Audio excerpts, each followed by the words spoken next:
మా latest videos కోసం మా ఈ తెలుగు న్యూస్ ఛానల్ సబ్స్క్రైబ్ చేసి గంట సింబల్ యాక్టివేట్ చేసుకోండి. రేపు మంగళవారం సాయంత్రం 5:12-6:03 మధ్యలో బెల్లంతో ఇలా చెయ్యండి చాలు. కష్టాలు కన్నీళ్లు పోతాయి, తిరుగుండదు. ఎందుకంటే బెల్లం అనేది కేవలం ఒక తీపి పదార్థం మాత్రమే కాదు, మన భారతీయ సనాతన సాంప్రదాయంలో, ఆయుర్వేదంలో మరియు ఆధ్యాత్మిక విషయాలలో దీనికి ఎంతో విశిష్టమైన మరియు పవిత్రమైన స్థానం ఉంది. పూర్వకాలం నుండి మన పెద్దలు ప్రతి శుభకార్యంలోనూ, పూజా కార్యక్రమాలలోనూ బెల్లాన్ని దేవునికి నైవేద్యంగా సమర్పించడం ఒక ఆనవాయితీగా వస్తోంది. ఇంట్లో ఏ పండుగ జరిగినా, ఏ వ్రతం చేసినా లేదా ఏదైనా మంచి పని ప్రారంభించేటప్పుడు బెల్లం లేకుండా ఆ కార్యక్రమం పూర్తి కాదు.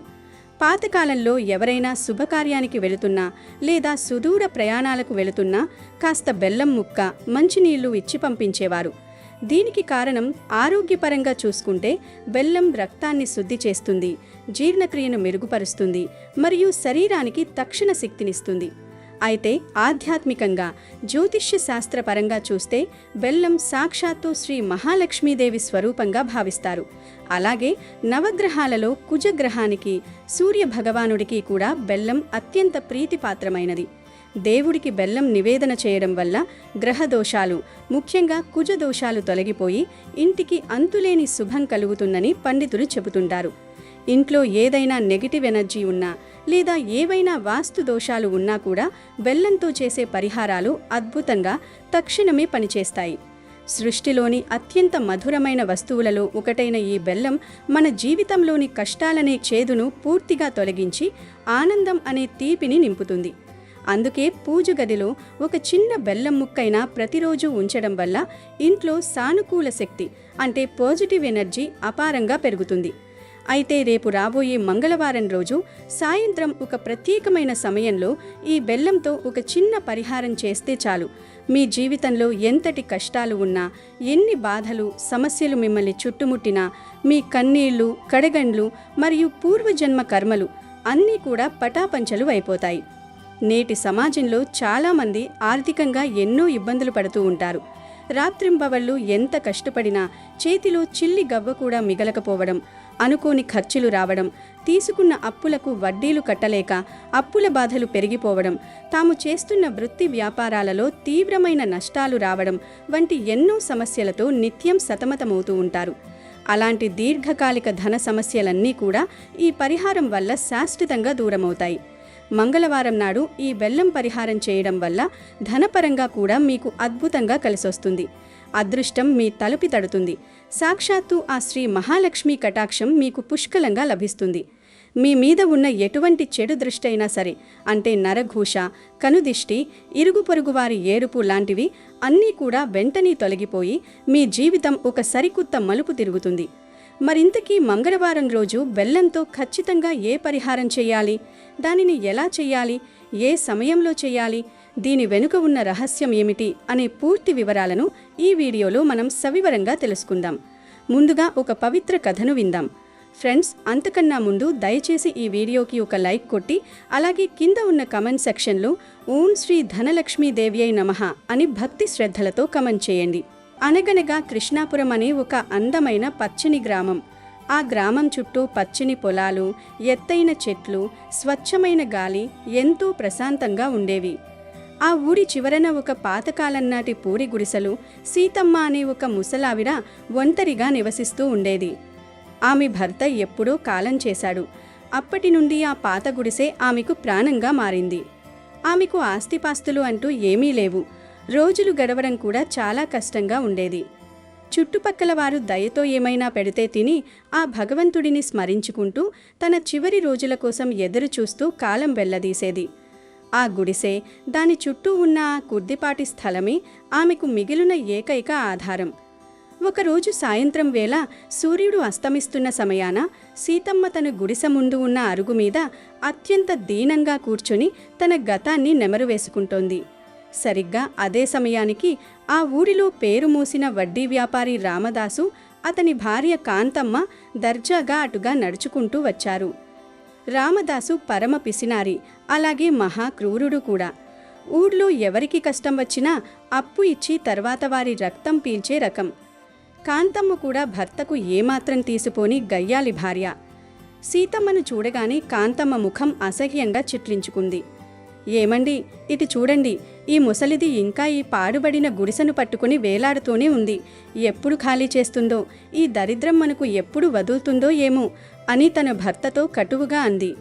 ఆ మాటలు విన్న సీతమ్మ కంగారుగా భయంగా లేచి నిలబడి తన చేతులు కట్టుకుని, రండి బాబుగారు, రండి కాంతమ్మ తల్లి, ఇలా దయచేయండి, కూర్చోండి అని ఎంతో మర్యాదగా పిలిచింది.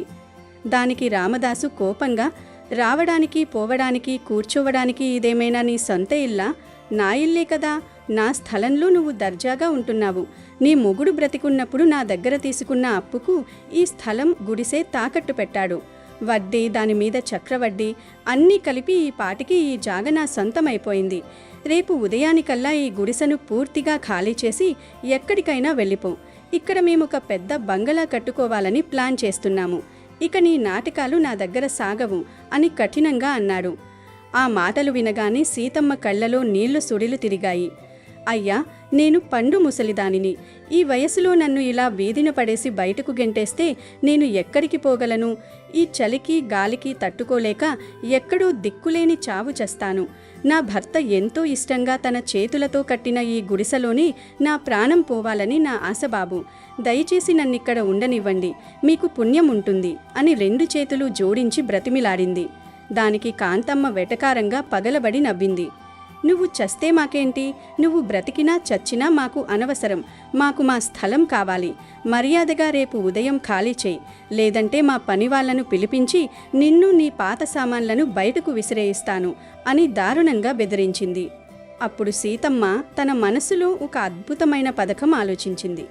ఇలా బ్రతిమాలితే వీరు వినే రకం కాదు, వీరికి ఆశ చూపించడమే ఏకైక మార్గం అనుకుంది.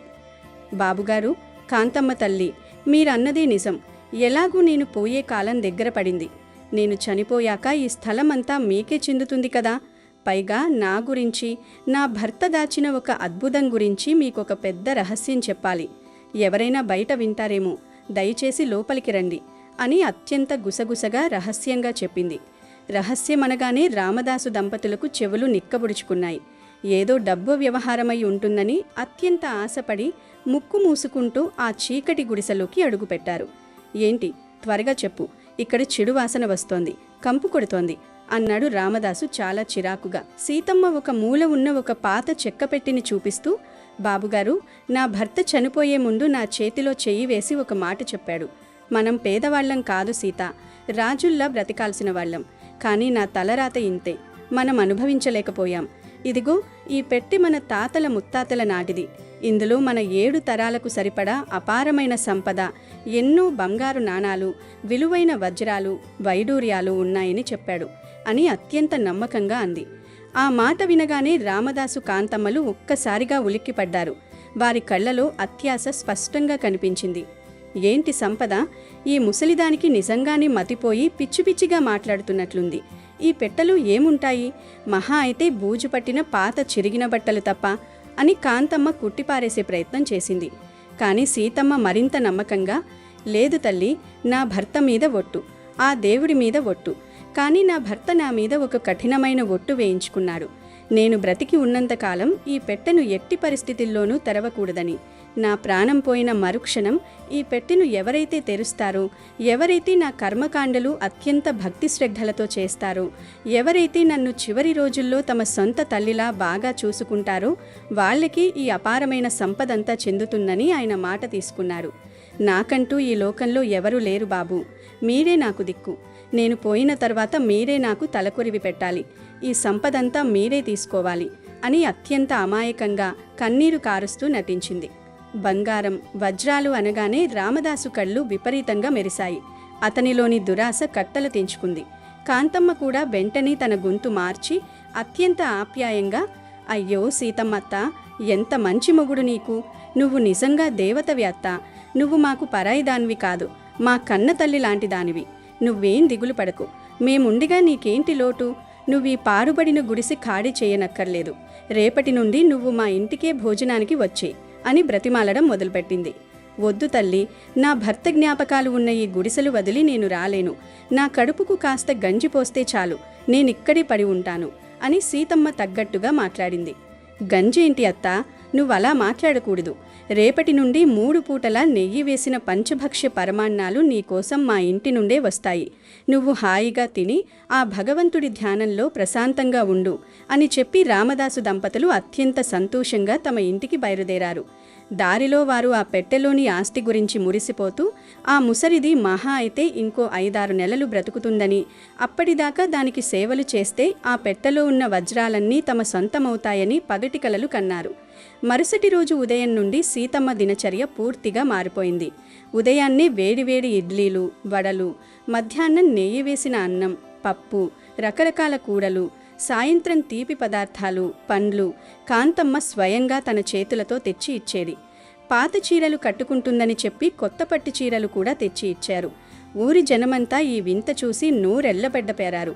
పరమ పిసినారి రామదాసు దారిద్ర్యంలో ఉన్న సీతమ్మకు ఇలా సేవలు చేయడం వెనుక ఖచ్చితంగా ఏదో పెద్ద కుట్ర ఉందని వారు తమలో తాము గుసగుసలాడుకున్నారు. కానీ సీతమ్మ మాత్రం అవేమీ పట్టించుకోకుండా రాజభోగాలు అనుభవిస్తూ రోజురోజుకి ఎంతో బలంగా, ఆరోగ్యంగా తయారైంది. ఇలా 3 నెలలు గడిచిపోయాయి. సీతమ్మ ఆరోగ్యం క్షీణించి చనిపోతున్ననుకుంటే ఆమె మంచి పౌష్టికాహారం తిని వయస్సు తగ్గినట్లుగా ముఖంలో కళతో ఎంతో ఉత్సాహంగా తయారైంది. రోజూ సాయంత్రం గుడిసె ముందు కూర్చుని ఆనందంగా దేవుడి పాటలు పాడడం మొదలుపెట్టింది. ఇది చూసి రామదాసు దంపతులకు గుండెల్లో రైళ్లు పరిగెట్టాయి. ఏమండి, ఇది చాలా తేడాగా ఉంది. ఆ ముసలిది ఇప్పట్లో చనిపోయేలా లేదు. రోజురోజుకి మరింత బలం పుంజుకుంటోంది. నిన్న నన్ను పిలిచి, కాంతమ్మ, నాకు ఈ రోజు కొంచెం మటన్ బిర్యానీ, చికెన్ కూడా తినాలని ఉంది అని దర్జాగా అడిగింది. నా వల్ల కాదు, దానికి ఇంకిన్నాళ్ళు ఇలా ఊడిగం చేసేది? మన ఆస్తి అంతా దానికి కరిగిపోయేలా ఉంది అని కాంతమ్మ విపరీతంగా విసుక్కుంది. అప్పుడు రామదాసు, నువ్వు కంగారు పడకు, ఆ పెట్టెలో ఖచ్చితంగా అపారమైన బంగారమే ఉంది. నేను నిన్న గుడిసెలోకి వెళ్ళి ముట్టుకొని చూశాను. అది చాలా బరువుగా ఉంది. మనం దాన్ని త్వరగా పైలూకానికి పంపించేయాలి. ఎవరికైనా అనుమానం రాకుండా సహజ మరణం అనిపించేలా ఏదైనా నాటుమందు పెట్టి చంపేద్దాం అని అత్యంత క్రూరమైన పథకం వేశాడు. వెంటనే ఇద్దరూ కలిసి రాత్రికి రాత్రే ఊరి చివర ఉన్న ఒక నాటు వైద్యుడి దగ్గరికి వెళ్లారు. తమ అత్తకు బలం ఎక్కువై నిద్ర పట్టడం లేదని, ఆమె శాశ్వతంగా ప్రశాంతంగా నిద్రపోయేలా ఏదైనా అత్యంత శక్తివంతమైన మందు ఇవ్వమని వక్రంగా అడిగారు. ఆ వైద్యుడు వారి దురుద్దేశం పూర్తిగా గ్రహించకుండా కేవలం ఒక సాధారణమైన నిద్రమాత్రల చూర్ణమిచ్చి పంపాడు. ఆ రాత్రి కాంతమ్మ వేడి పాలలో ఆ చూర్ణం బాగా కలిపి సీతమ్మకు తీసుకువెళ్ళింది. అత్తా, ఇదిగో నీకోసం వేడి వేడి పాలు. ఇందులో నీకు మరింత బలం వచ్చే ఆయుర్వేద మందు కూడా కలిపాను. త్వరగా తాగి పడుకో అని ఎంతో ప్రేమ నటిస్తూ బలవంతంగా తాగించింది. సీతమ్మ పాలు మొత్తం తాగడం చూసి ఇక రేపటితో తమ పీడ శాశ్వతంగా విరగడైందని, ఆ పెట్టె తమదేనని మనసులో సంబరపడుతూ ఇంటికి వెళ్లారు రామదాసు దంపతులు. మరుసటి రోజు ఉదయం సూర్యోదయం అయ్యి బాగా పొద్దెక్కినా సీతమ్మ గుడిసె తలుపులు తెరుచుకోలేదు. రామదాసు, కాంతమ్మ కపట నాటకానికి పూర్తిగా సిద్ధమై ఏరవడానికి ముఖాలు విషాదంగా పెట్టుకుని గుడిసె దగ్గరికి వెళ్లారు. ఊరి జనాన్ని కూడా పోగు చేశారు. అయ్యో, మా అత్త ఏమైపోయిందో, ఎప్పుడూ పెందలారే లేచేది కదా అంటూ తలుపులు గట్టిగా తోశారు. లోపల చూస్తే సీతమ్మ ఎలాంటి ఇబ్బంది లేకుండా హాయిగా నిద్రలేచి ఆవలిస్తూ మంచం మీద ప్రశాంతంగా కూర్చుని ఉంది. వాళ్లను చూసి ఎంతో ఆప్యాయంగా నవ్వి, ఏంటి బాబు పొద్దున్నే అంత అల్లరి? మీ దయ వల్ల నాకు రాత్రి భలే నిద్ర పట్టింది. ఆ మందు భలే పనిచేసింది. ఒళ్ళంతా తేలికగా ఎంతో హాయిగా ఉంది. నొప్పులన్నీ మాయమైపోయాయి. ఈరోజు రాత్రి కూడా ఆ మందు పాలలో కలిపి ఇవ్వు తల్లి అని అంది. అది వినగానే రామదాసు, కాంతమ్మల ముఖాలు పూర్తిగా మాడిపోయి పాలిపోయాయి. ఆ వైద్యుడు తమను ఘోరంగా మోసం చేశాడని మనసులోనే రకరకాలుగా తిట్టుకున్నారు. ఇప్పుడు ఈ ముసలిదాన్ని ఎలా వదిలించుకోవాలో, ఆ పెట్టెను ఎలా సొంతం చేసుకోవాలో అర్థం కాక జుట్టు పీక్కున్నారు. సరిగ్గా అదే సమయానికి ఊరిలోకి ఒక అందమైన గుర్రపు బండి వచ్చింది. అందులో నుంచి సూరిబాబు అనే ఒక యువకుడు ఎంతో దర్జాగా, రాజసం ఉట్టిపడేలా ఖరీదైన దుస్తులు ధరించి దిగాడు. అతను నేరుగా జనాన్ని తోసుకుంటూ సీతమ్మ గుడిసె దగ్గరికి వచ్చి, బామ్మ, సీతమ్మ, ఎలా ఉన్నావు? నేను వచ్చేశాను అని ఎంతో ఆప్యాయంగా పలకరించాడు. సీతమ్మ కూడా అంతే సంతోషంగా, ఒరే సూరిబాబు, వచ్చావా నాయనా, రారా లోపలికి రా అని సాదరంగా ఆహ్వానించింది. ఇద్దరి ఆప్యాయతలు చూసి రామదాసు దంపతులకు అనుమానం, భయం ఒకేసారి మొదలయ్యాయి. ఏంటి బాబు, మీరెవరు? ఇక్కడికెందుకు వచ్చారు అని రామదాసు కొంచెం కంగారుగా అడిగాడు. నేను సీతమ్మ బామ్మకు స్వయాన మనవడి వరస అవుతాను. నా పేరు సూరిబాబు, పట్నంలో ఉంటాను అని అతను గంభీరంగా బదిలిచ్చాడు. వెంటనే సీతమ్మ, రామదాసు బాబు, వీడే నా సొంత కొడుకులాంటివాడు.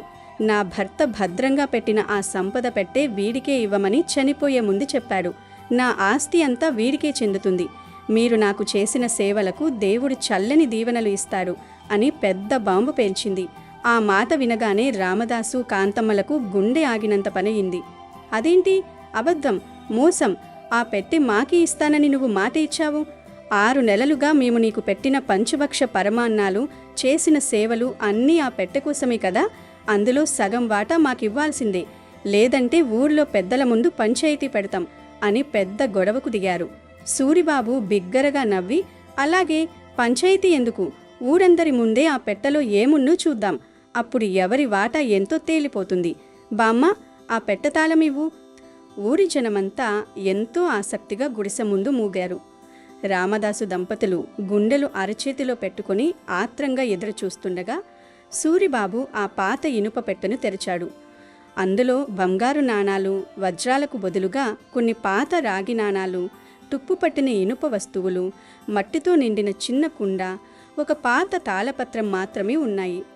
అవి చూసి రామదాసు నిరాశతో, కోపంతో ఊగిపోతూ, ఏంటివి? బంగారం లేదా? వజ్రాలేవి? మమ్మల్నింత దారుణంగా మోసం చేశావా ముసలిదానా అని గట్టిగా అరిచాడు. దానికి సీతమ్మ ఎంతో ప్రశాంతంగా, చెదరని చిరునవ్వుతో, నేనెందుకు మోసం చేస్తాను బాబు? నా భర్త మహా అయితే ఒక పేదవాడు. ఆయన దగ్గర 7 తరాలకు సరిపడా వజ్రాలు ఎక్కడి ఉంటాయి? మీరేదో ఆస్తి ఉందని మీ దురాశతో మీరే ఊహించుకున్నారు. కానీ ఇందులో ఒక అత్యంత ముఖ్యమైన పత్రం ఉంది. అది వజ్రాల కంటే విలువైనది అని ఆ తాళపత్రాన్ని సూరిబాబు చేతికి ఇచ్చింది. సూరిబాబు ఆ పత్రాన్ని అందరికీ వినబడేలా గట్టిగా చదివి వినిపించాడు. ఇది ఒక పాత అప్పు పత్రం. రామదాసు తండ్రిగారు సీతమ్మ భర్త దగ్గర ఎప్పుడో ఏళ్ల క్రితం 200 వరహాలు అప్పుగా తీసుకున్నారు. దానికి వడ్డీ, చక్రవడ్డీ అన్నీ కలిపితే ఇప్పుడు ఈ చిన్న స్థలం కాదు కదా, ఊర్లో మీరు దర్జాగా ఉంటున్న మీ పెద్ద బంగ్లా కూడా సీతమ్మకే చెందుతుంది. చట్టబద్ధమైన రాతకోతలు అన్నీ ఇందులో స్పష్టంగా ఉన్నాయి అని చెప్పాడు. ఆ మాట వినగానే రామదాసు, కాంతమ్మలకు కాళ్ల కింద భూమి ఒక్కసారిగా కంపించినట్లు అయింది.